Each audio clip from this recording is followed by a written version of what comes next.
want to bring in criminal profiler Pat Brown, though. She's the author of Killing for Sport, Inside the Minds of Serial Killers. Now, I want to make it very clear, we are not characterizing him as a serial killer, but this is Pat's field of study and her expertise. And Pat, I know that a neighbor says the suspect gave him an anti-government flyer. Let's listen to what this neighbor had to say about the suspect. They were nice, really nice guy, was talking to us and everything. Gave us some anti-Obama flyers, little pamphlets, and I didn't even really read them. I think I used them to start the fire in our campfire that night. And again, there are reports that he did say some things that seem to indicate an anti-government view to investigators since his arrest. What does that specifically, that background on him tell you, if anything? Well, I'm a little disturbed because I made an agreement with CNN to appear this morning only under the condition that we do not talk about the particular shooter, use his name, or show his face, not to talk about the particular mass murderer. I do not do that. I took a stand 3 years ago not to talk about individual mass murderers because I believe we in the media are increasing the number of mass murders. It has tripled in the last decade.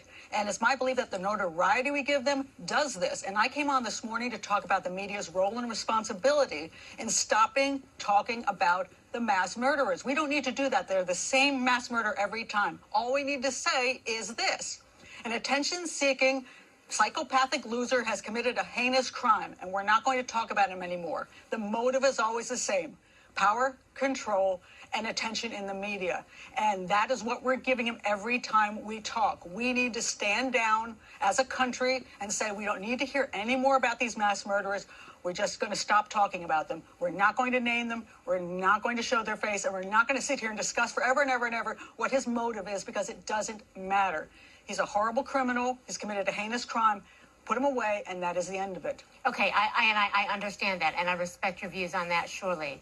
But we certainly can talk about the investigation into what's happening, can we not? No, we cannot. I specifically said I will only come on if we don't talk about this individual mass murderer. We do not need to do that. That is my stand for 3 years. And I was surprised, actually, that I got to come on this morning because for 3 years I've given the same statement and I've been turned down for 3 years. And I was so happy that CNN was going to let me come on and talk about the media's role and responsibility in the increase of mass murder. And so I thank you for that, but I'm sorry that we didn't stay with the topic that I came on to talk about. I understand. I respect your views.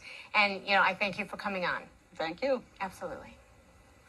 Let's be clear. And let me read from the email from Pat Brown. Here's the quote. Is my segment free of any photo or name of the mass murderer? That segment did not have any photograph nor use the name of the suspect, and we held to that agreement. Moving on.